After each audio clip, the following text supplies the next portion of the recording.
Hello, and welcome to the SharePoint Framework and Viva Connections bi-weekly sync. It is July 14th, 2022.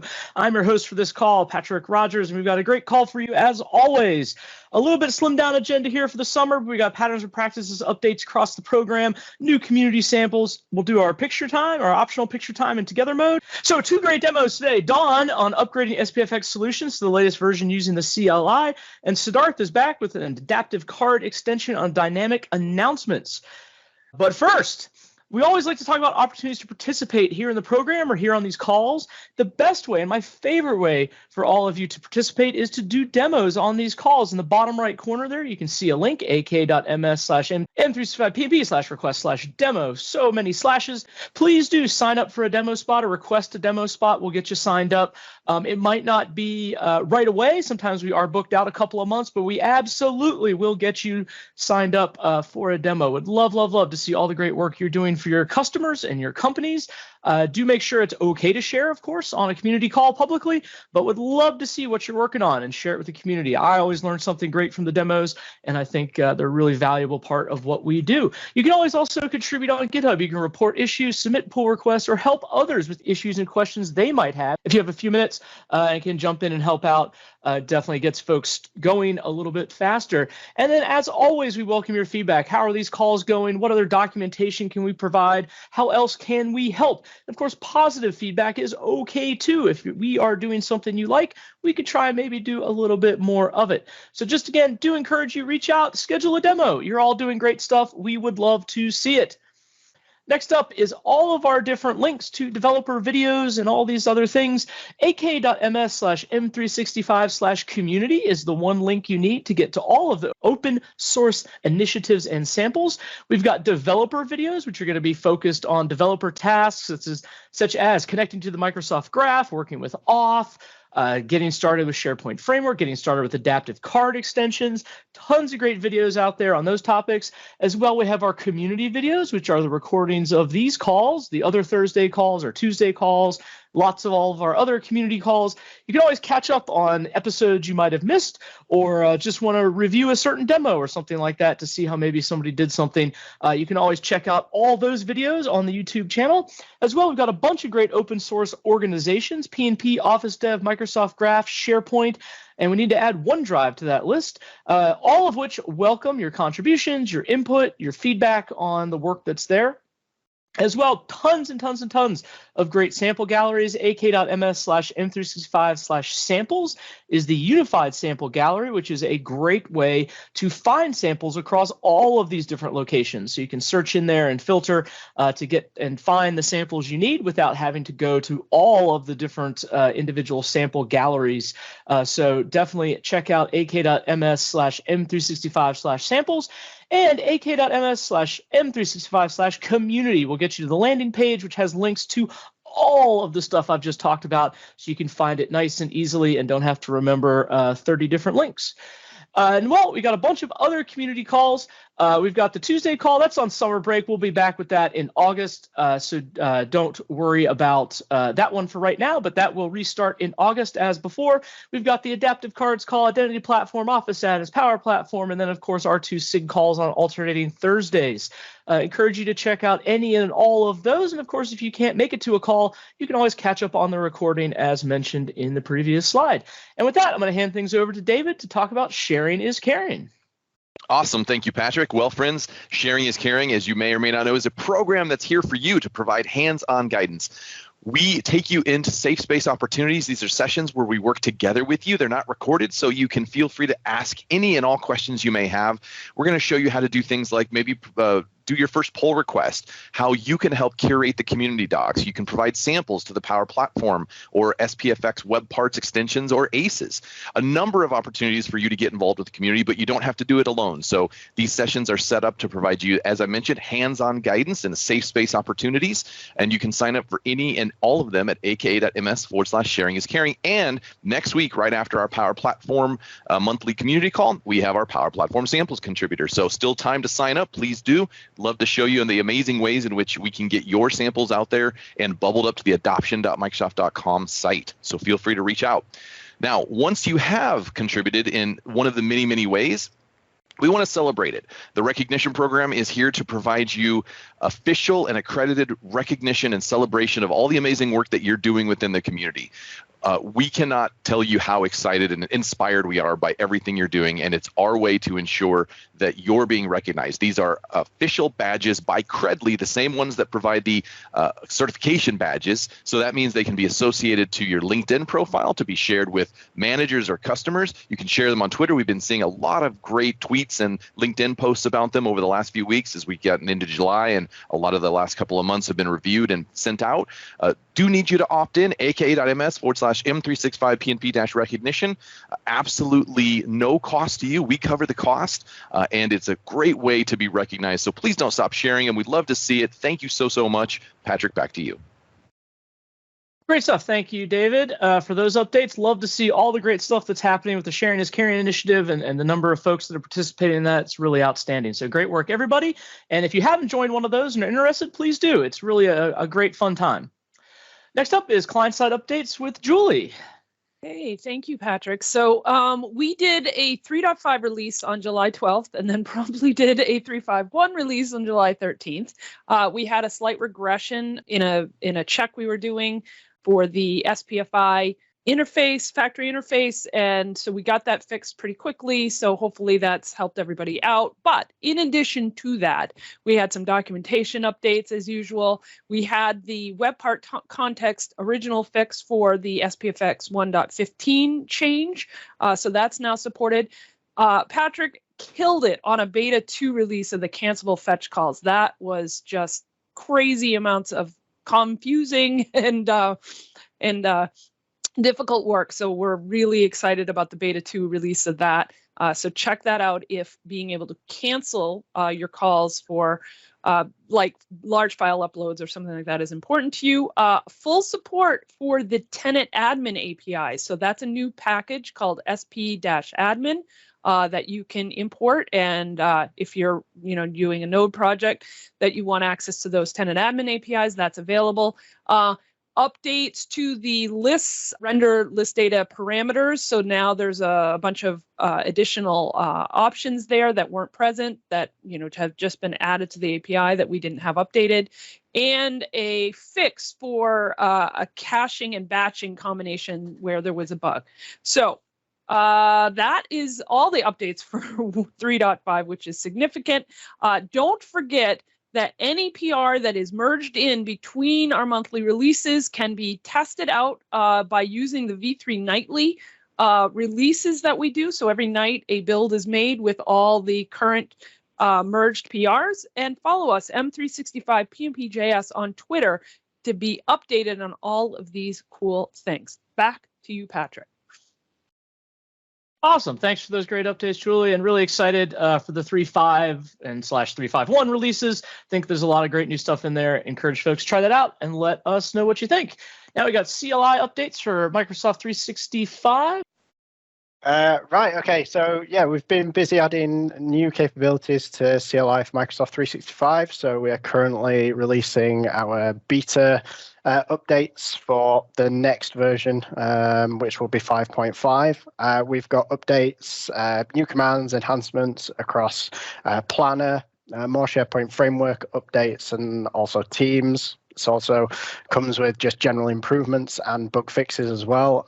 We have lots, even though we only released our regular monthly release a couple of weeks ago. We've got tons of updates already, so I'd encourage you to check out the release notes to see what's going to be coming, or to test out some of these new features.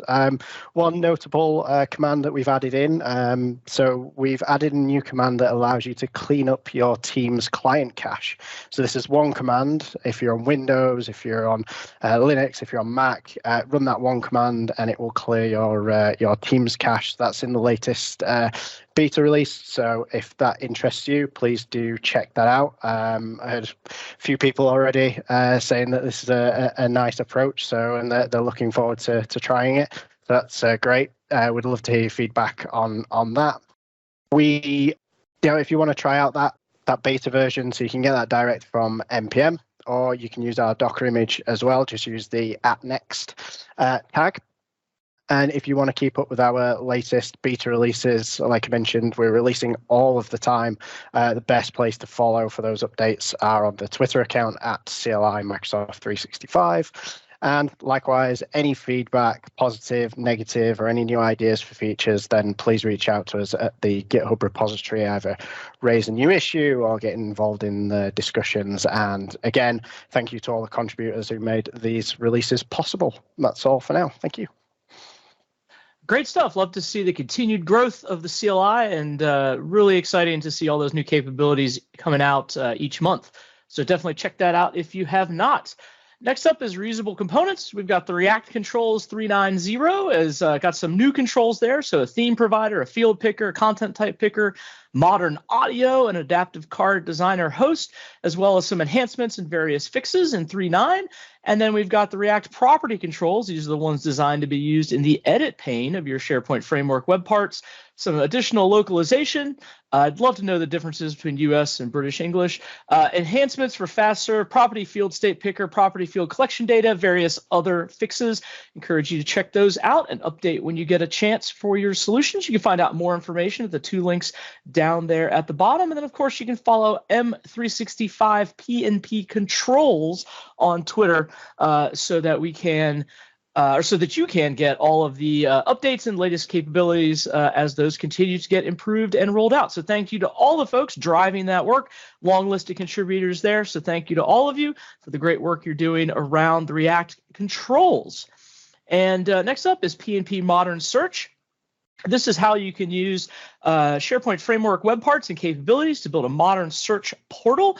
Version 4.7.0 beta is out. That was the June 2022 release, or this June, I guess I could say it that way. So you can see the tag there on the 4.7.0 beta. Thanks to those folks who contributed. So that's got support for adaptive card rendering, which is really exciting to see, as well as release notes for fixes and other features. This is a really great set of capabilities. Encourage you to check this out as well. If you are still on the version 3 branch, encourage you to update to the version 4 branch when you are able, as the V3 branch is only really in maintenance mode at this point and not getting a lot of new features. So definitely check out the 4.7 branch and encourage you to try this stuff out. Really fantastic way to build incredible search capabilities for your customers and your companies. And now I'll hand things over to Hugo for the samples. Thank you, Patrick. So we have some repositories with SPFx samples. We've got SPFx extensions and SPFx web parts, and these samples can be simple concepts or they can be almost ready, to use in production. But their purpose is all to teach really cool techniques and code patterns and things like that. These are the updates for the last 2 weeks. JC Wegeberg has updated the page navigator, and that's the first of many, or not the first, but the last of many updates that JC has done on this sample. This particular sample fixes heading links that contain a lot of spaces between words and make sure that the links are not too long. He also cleaned up the regular expressions a little bit and a lot of other fixes like that. Amory Thomas has updated the application secrets expiration to SPFx 1.15. That was quick. And Aaron B. has updated the list search to fix some pre-existing camel query issues. And so we're really excited about all these updates. We welcome all your contributions. So again, the repository URLs are here. And to talk about other types of samples, let me pass it to my friend David. David? Awesome. Thank you, Hugo. Well, we have our ACEs, Adaptive Card Extensions, samples available. Now, we have no new samples to tell you about, but we do love them and we want to see more of them. So please don't hesitate to submit some of your samples. And we are having a Sharing is Caring session coming soon. I know Derek and Luisa are working heavily on that. It is likely going to be a 2-part session, a lot of in-depth opportunity there. And we've been talking about it for a while now. So I know that they're working hard on getting that wrapped up, and we're looking forward to that. So please don't hesitate to submit your samples, aka.ms/SPFX-samples. Patrick, back to you. Awesome stuff. And thank you to all of you who are submitting and updating samples. Really fantastic. Now we've got our optional picture time. So David, are you gonna? I am, because there is no Vesa. Vesa's not here when on vacation. Right, everybody? All right. Turn on your cameras. All right, got plenty of room left. And apparently we have a ghost in the call today. All right, we still got some room. Everyone like to turn on their camera, say hello. See Mark and Don. Yes. Vesa, what is that? Is that Vesa? What's going on? It can't be Eric? Vesa. He's on vacation. Exactly. Yeah. His spirit is here. April, looks great. All right, everybody, let's give it a wave. Show the community how amazing you all are. Awesome. All right, excellent. Feel free to take back on over, Patrick. Okay, well, I'm not really going to take anything over. We're just going to go right to our first demo, which is going to be Don. If you are ready, you can go ahead and take over the presentation and teach us all about upgrading your SPFX solutions with the CLI. All right, let's talk about upgrading SPFX projects. All right, so this is me. I'm Don Kirkham. I'm a Microsoft MVP in M365 development. I'm a consultant with DMI as an enterprise architect. There's some contact information there for me, so feel free to reach out and find some information. I'm a longtime lurker, first-time presenter, a product of the sharing is caring process. So this is pretty awesome to get to do this. So I always like learning interesting facts about speakers. And so my interesting fact is that before I became a full-time developer, I was a pilot in the Air Force. So I did 20 years in the Air Force flying these 3 airplanes and had a lot of fun doing it and love talking about that. If you ever get a chance, we can talk about flying. All right, upgrading. Why do I want to do this? Okay, I always install the latest version of SPFX, so I just use that when I create my projects, and that's great. But if you do SPFX projects for more than a few months, guess what? The version's going to change, and now you're using multiple versions. And while I wouldn't recommend going back and just upgrading all your projects, there will be times where you figure out that you need to do this. So you end up with this stable of solutions using different versions.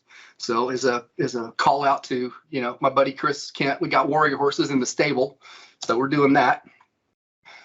But eventually you end up with these projects. It's like, well, I need to go back to an older project and make a change to it. So I need to fix a bug maybe, or I need to change some functionality. Maybe I want to add a new feature to that.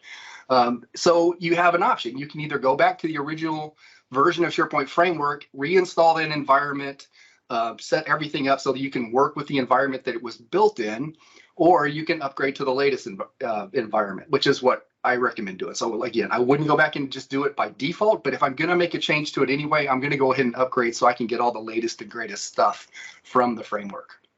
So how do I do this? Well, you can do it yourself. You can go through the files and try and change all the dependencies and do the package installations and change all the different configuration options.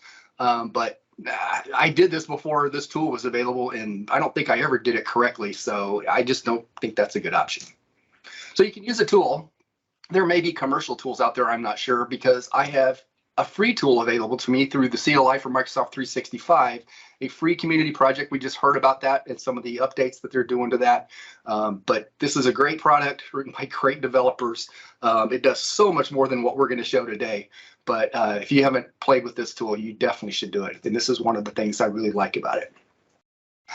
All right, so let's go ahead and get this done. So first thing we need to do, you need to set up your environment for the version of SPFX that you want to upgrade to. So we're going to upgrade to 1.15.0 today. So that's the environment that I set up. So I'm using Node 16. The only other dependency I need is a gulp CLI. I don't even need the framework installed. Most of the time you have that because I'm building new projects and stuff, but I don't need it for this particular process. So all I have to do is just install gulp CLI.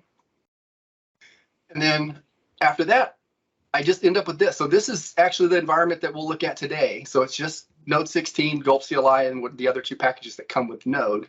All right, and then we install the CLI for Microsoft 365, and I'll show you where you get that here in a second. But it basically boils down to one command. You just install this on your in your local environment. It does need to be installed in the local environment because you have to run it from inside the project folder. So the Docker solution is a great solution, but it doesn't work in this particular case, or it takes extra steps to make it work, I should say.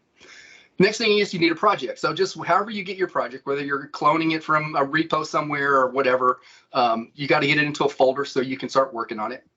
We're going to use VS Code today. One of the options for the upgrade involves Code Tour. If you're not familiar with that, it's a really neat little tool, especially for learning. But the you do need an extension in VS Code in order to do that. And then once you do that, you go into the project, you open up your integrated terminal out of VS Code, and you run an upgrade command. So I got a couple of them up here that we're going to look at today. So it's SPFx project upgrade, and then your options. So -o or -- output is how you want your results. So there's several options. The two we'll look at today are tour and markdown. So tour creates that code tour piece, and then markdown creates a markdown file, and then you just save that into your local project. Or wherever you want to save it, and then you use that to walk through. So the tool doesn't upgrade the project for you; it gives you the steps to upgrade. So you still have to actually do the actual upgrade yourself, but it just walks you through step by step very easily. So the last thing is you just have to follow the instructions. So let's go see how this works. All right, so how do I get this? So if you go to the easiest way, if you want to always start with the PnP page, if you go to the tools and go down to the CLI, it'll take you to the home for the CLI for Microsoft 365. Tells you how to install it. We've already kind of gone through all that. If you want to learn more about the commands, so here's all the commands, all the different areas of commands that you can get to. Again, we're just talking about one command out of, I don't know, probably hundreds that are in this project. So if you go to project upgrade, it walks you through the different options. You don't have to upgrade to the latest version. You can pick a specific version you want to upgrade to. You can also, using the preview, you can upgrade to any beta versions that might be available. So there's things in here that definitely worth reviewing to see how you want to do this. As far as projects go, so I just went and grabbed a web part out of one of the PnP repositories. So this is actually in the web part. Sample web part repository, but it's also in the SP starter kit repository. So I worked on this a few months ago. It's just a nice little web part that gives you a people directory, and so you click on it, it gives you little people cards for stuff. But I noticed when I was doing this that this project is a few years old, and so it was built originally in 2018. And so it doesn't use any of the new Microsoft Graph Toolkit stuff. So I was like, well, it'd be kind of cool to put Toolkit stuff in here. So that's kind of the thought. This is my use case for this, is I'm going to upgrade the Microsoft Graph stuff, not in this demo, but I'm going to show how I get to. So it's at 1.13.1. So we're going to try and get it into the latest version. If you're not familiar, if you're using the PnP repos, all of them have this option that you can download the directory. So it zips up this project, downloads it. You can extract it onto your local machine and work with it there. So I've already done that. You don't need to watch me do that kind of stuff. So let's go look at the environment and how we do this. So like I said, so here's my environment. I'm using Node 16.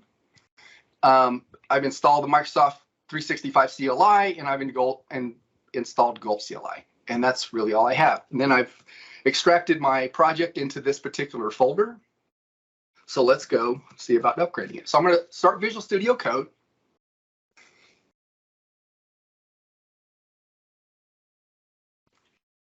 And so as we look at this, so let me close a couple things out. So if we look at the package.json file, you can see, yes, it's 1.13.1. So this is what we're starting with. And then we're going to walk through the process to get this upgraded. I'm going to close those back out. All right, I'm going to open up my integrated terminal, and then I'm just going to run the command. So M365 SPFx project upgrade. That's cool. And then I want to output this. The first time we're going to do, we're just going to look at that tour.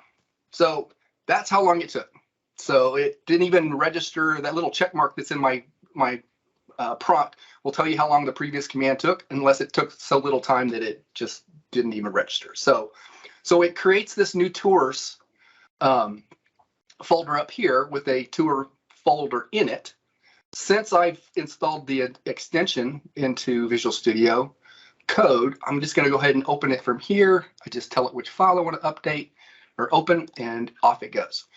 So Code Tour is a step-by-step. It lets you highlight things and walk you through things. So what it does is it opens up the file package.json. It shows you the line. So it's going to look at the SP core library, and then it tells you what you have to do. So you need to upgrade this dependency package for the SP core library. And here's the command to do that. Now from Code Tour, you can actually just click this command and it'll open up the integrated terminal and start running this command for you. I'm going to show you a different way of doing that, but that's a really nice feature just to do that. And then you just walk to the next one. So you go to the next one. Now we're going to update SP Lodash. And again, here's the command to do that. And it just walks you through it. So you just run each of these commands one at a time as you're going through. The upgrades typically are two-parted. So the first part is all the dependency upgrades. So you walk through each of these npm installs at the dev dependencies, the regular dependencies. And then once you're done with all of that, so I'm going to skip down here to step 19. So once you're done with all the npm commands, then you need to update some files. So these are things that just they're configuration pieces that need to be upgraded to work with 1.15. So the first thing is, YoRC, we upgraded here. And so you can see it, again, it opens up the file, shows me the line. It has the insert code here. If you do that, it inserts a little bit more than what I like. So I just need this one line. So I just typically just copy the line and paste it in there myself when I'm using this particular way. Okay, that's the Code Tour. So I'm not going to walk through any more of that. So I'm going to go close that out. And let's go back to our command line. And this time I'm going to change to the Markdown version. So I'm going to do the Markdown, and then I just give it a name. So I just use upgrade.md. It will do it in the local directory if I don't specify somewhere else, but I can specify wherever I want.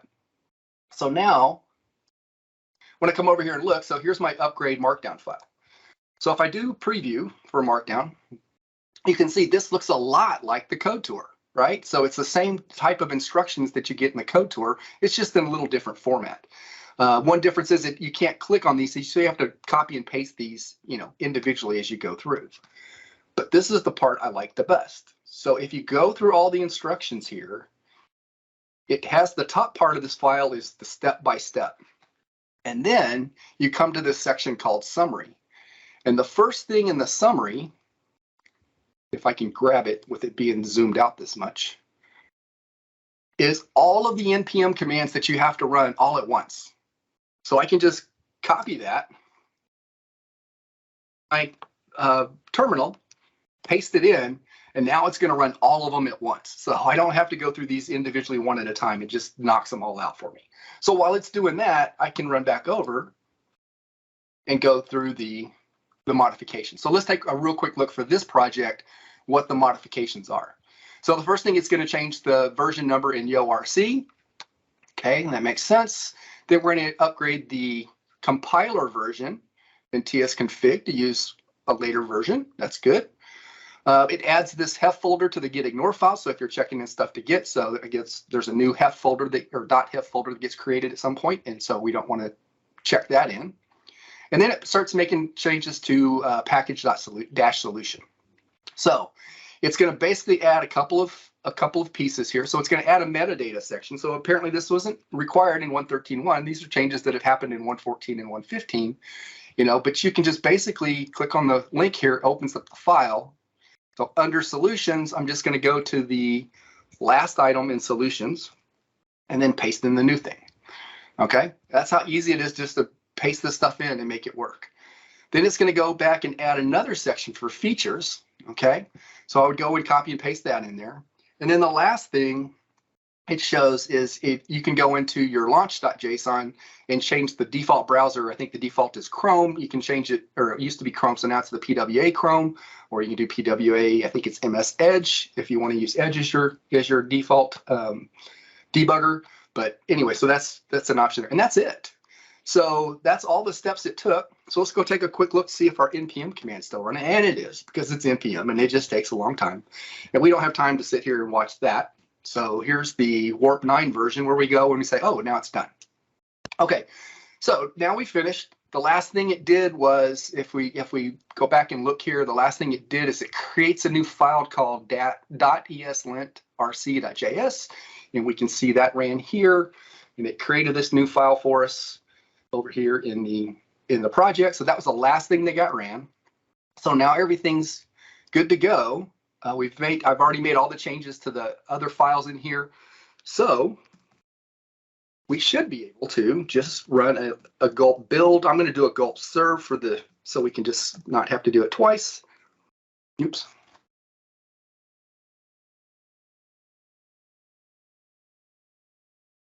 And hopefully what we get is no errors. All right, so as it starts walking through, because the first thing it does is a gulp build, and starts going through and it's looking for any errors. So we don't see any errors that show up. Now we do see all these warnings. Now this is part of the new ESLint piece. So Microsoft put the ESLint engine in there and the rules, these are warnings that are coming up. Andrew Connell posted a link earlier in the chat about a discussion that's going on about these rules and how this is implemented. We've been wanting ESLint for a while, but there's different ideas on how to implement it and which rules should apply and which should come, that sort of stuff. Go to the link that Andrew posted, participate in the discussion. Microsoft wants to hear our opinion on this, so please do that. Anyway, they're all warnings, so they don't really affect anything other than just code style. All right, we get to the end here, and we get to the reload steps, so that means I should be able to hop up here. Oh, I guess I forgot to take that out for my last practice session, but let's take it out. And add a new web part. So I'm going to add people directory local. And so here's my web part working just fine. And, but it's now in version 1.15.0. So now it's ready for me to go back into my code and start making my changes.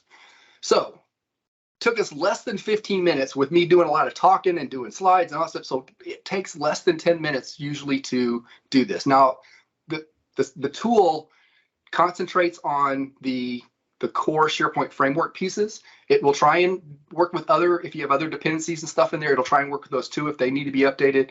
I have seen where it doesn't always catch all of them. So you may have a couple little manual steps to do, but this is a lot further along than what you will get if you just try and do this on your own. That's it.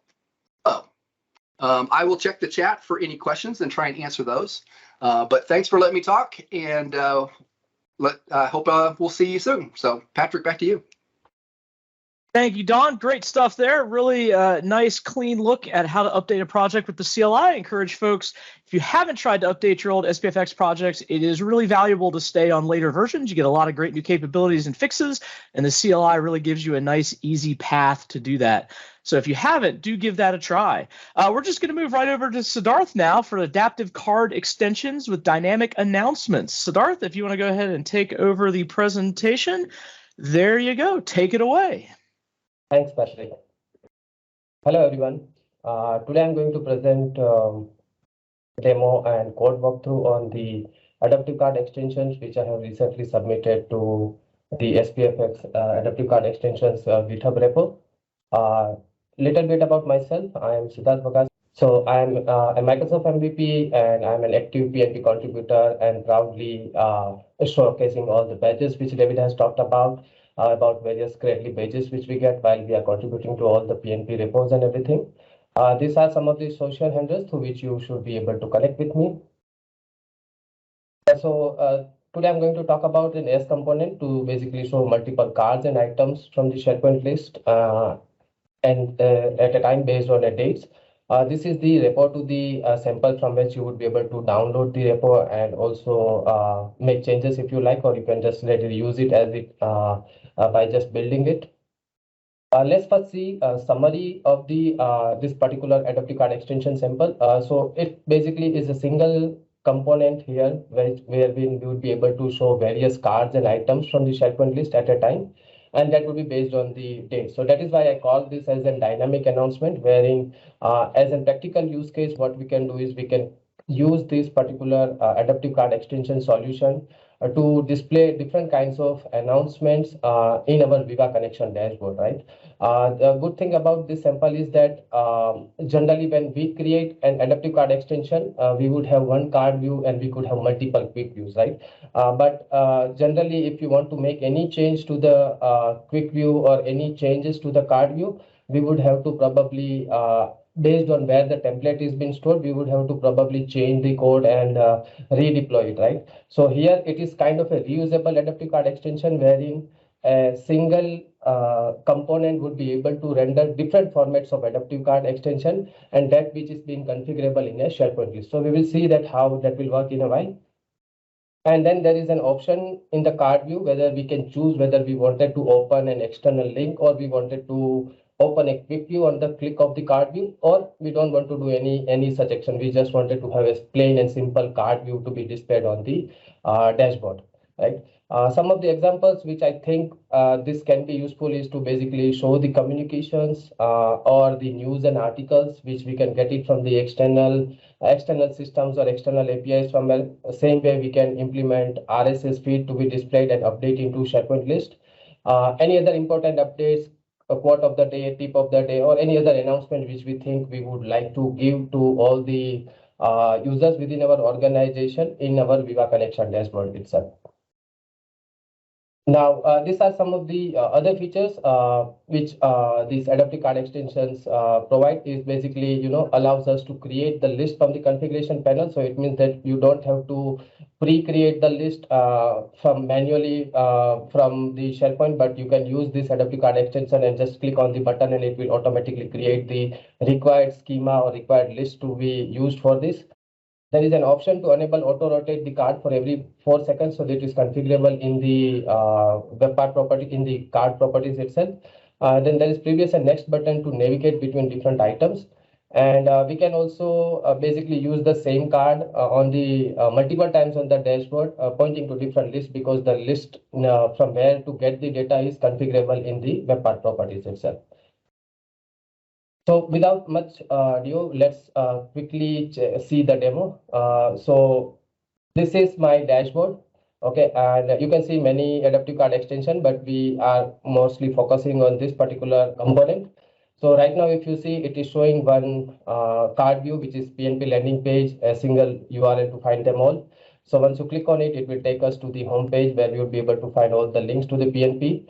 On click of next, it is showing a different sample, which is basically a restaurant sample, and you click on it and you see a different kind of quick view. So the first card view which we have seen was an sample to link to the external system.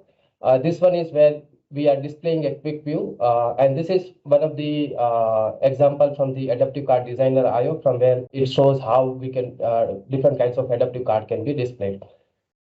Next, it's an image gallery sample. This is again from the designer adaptive card designer samples only, where we can display some of the images within the adaptive card. So now you can see that though there is a single card view, but on each card view which we display, there are different formats in which we can display quick views also, right? So it's every quick view can have its own format, and we will see how that is working.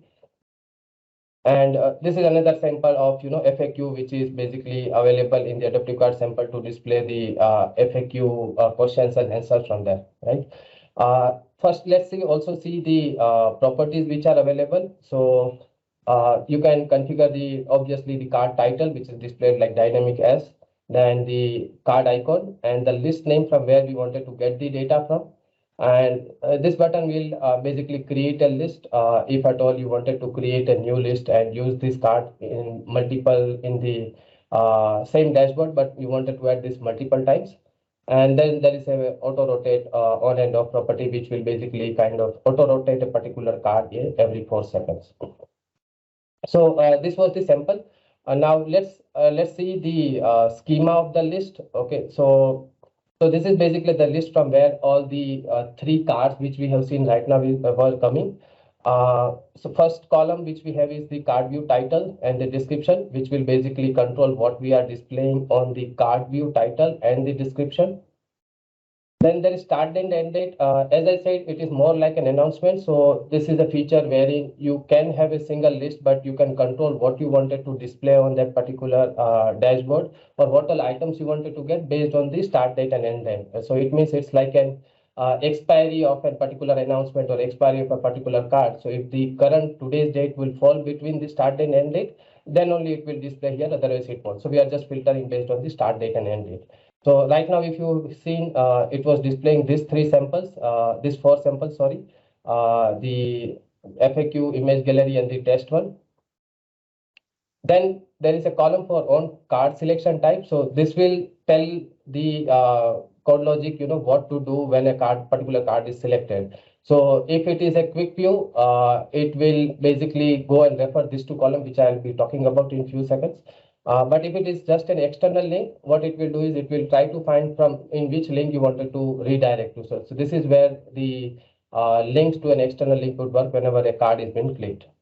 Now, if it is a quick view, then what we have to do is we have to basically define the schema and the data here. Now, so this is something which we have to understand. Generally, when we create an adaptive card extension, what we do is we define our adaptive card schema within our code base itself, within a template folder somewhere. And then what we do is we have our data method, which we basically kind of pass the dynamic data to that adaptive card schema. And then the rendering of the adaptive card takes place by the SPFx framework itself, right? So this is where, rather than getting that adaptive card schema from the code solution or from the template folder, what we are doing is we are allowing user to make it configurable in the SharePoint list itself. So here you can define all the schema which you have, and the data column would be where you have to basically create your data, which basically will combine with the adaptive card extension, right?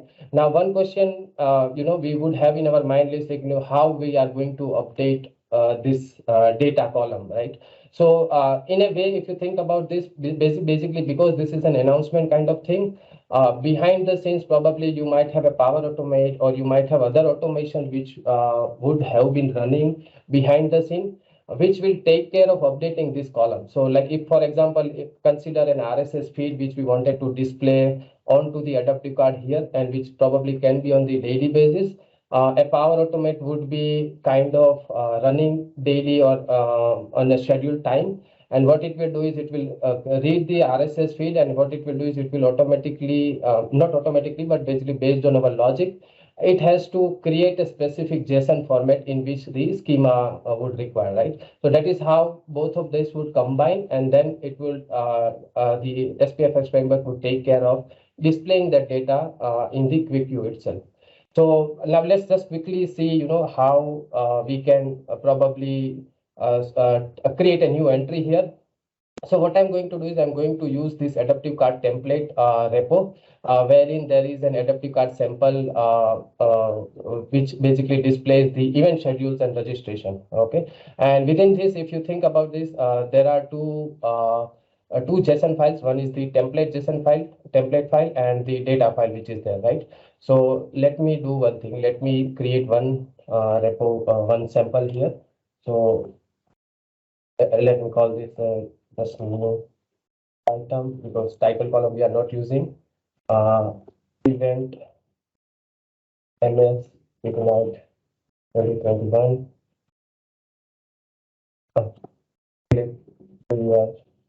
So agenda, and I'll say on card selection, I wanted to open the quick view, right? So that's why we don't want to put any external link here. And let's now put the adaptive card JSON in the data here. So as this is just an sample, what I'm going to do is I'm going to copy the schema from here, which is readily available for the event schedule in the JSON column. And we also have the sample data, which is uploaded here as a part of this sample. So I'm going to just copy this, and I'm going to put it in the data column. I'll choose the start date, which is earlier than today, and end date, which is later than today. And I'll just save it here. Let's just refresh the dashboard now. And if you see, the new item has been created here, and it is getting displayed, MS Ignite 2021. Click here to show agenda. And if you click on it, it is showing exactly the way the sample was showing in the repo itself in the quick view with all the functionality as it is. Now, one thing to note here is because this is an adaptive card announcement kind of thing, probably it will not support any update which we have to do. Like, for example, this particular sample, what it does is it has a registration form also, and on click of submit, probably we might be submitting data to some of the API, or we might be storing this data into SharePoint. So that won't be supported, but it's more or less a read-only kind of scenario in which you can use this adaptive card. And this is how overall you would be able to do it. Now, in this particular case also, if you think about it, probably the agenda which we are displaying in terms of the data, we might be getting it from the API, or we might be getting it from the another system or within SharePoint somewhere itself. We just need to make sure that that particular piece of automation is going to go and update the data in a particular JSON format where based on the schema which we have created. So this particular adaptive card extension is more or less targeted to developers like us who can basically kind of use this kind of reusable adaptive card extension to be displayed somewhere and give a solution to the client, that wherein if they say that, okay, I need to quickly display some announcement or something, but it should be in this format. And depending on the type of the announcement or type of the message, we wanted to display different kind of card. So in this case, this would be, this can be used.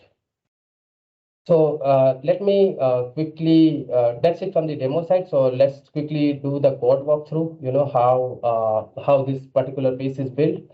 To start with, we have a typical adaptive card extension, project structure which we have.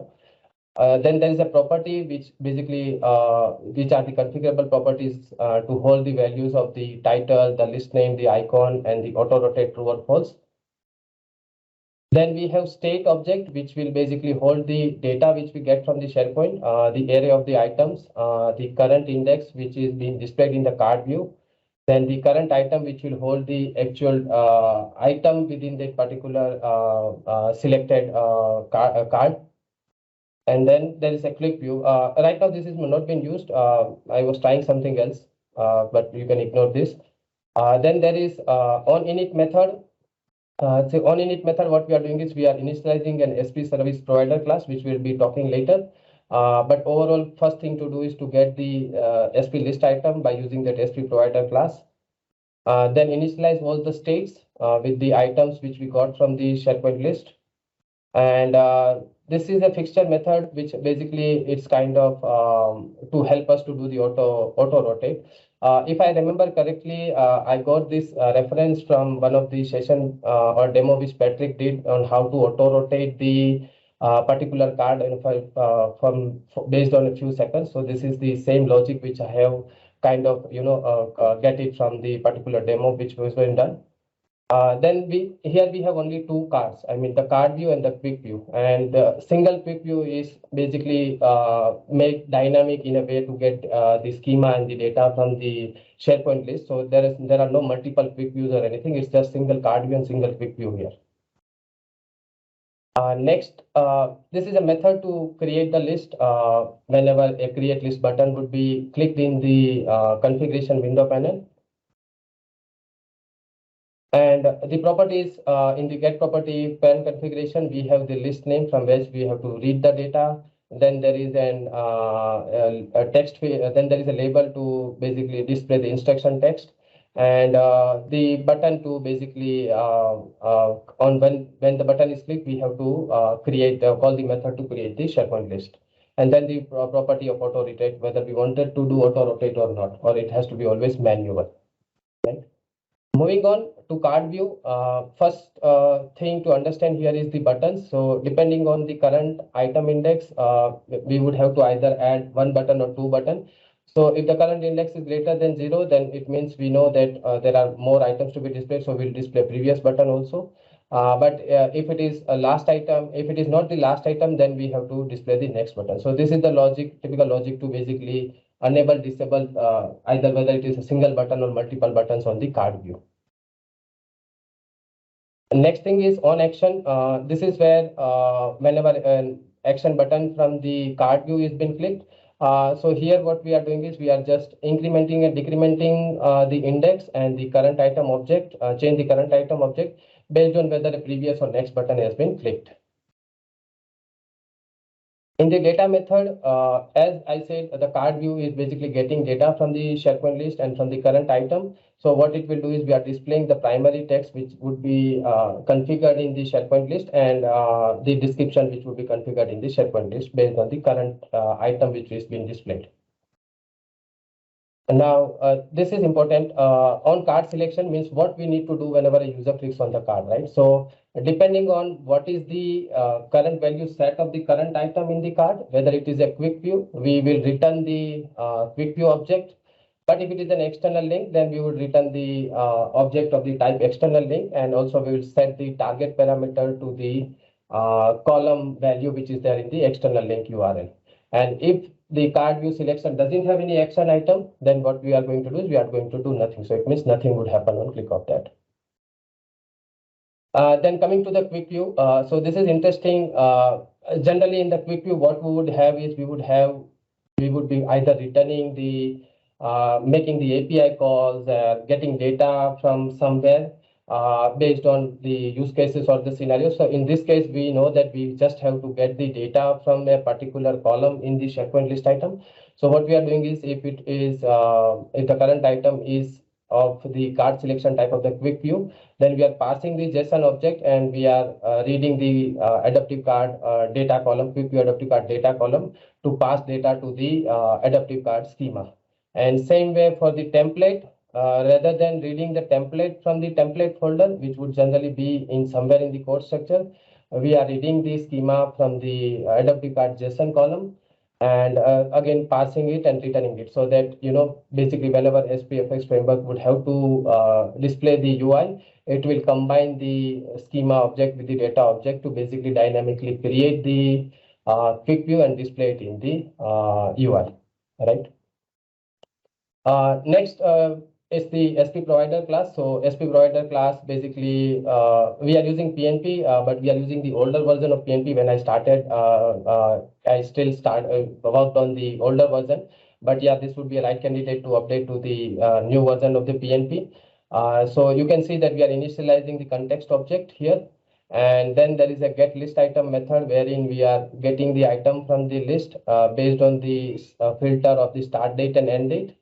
And then the other method which we have is the create list with column. Basically, this is the method which takes care of the creating the list with the required schema which we need for supporting all the logic behind the adaptive card extension.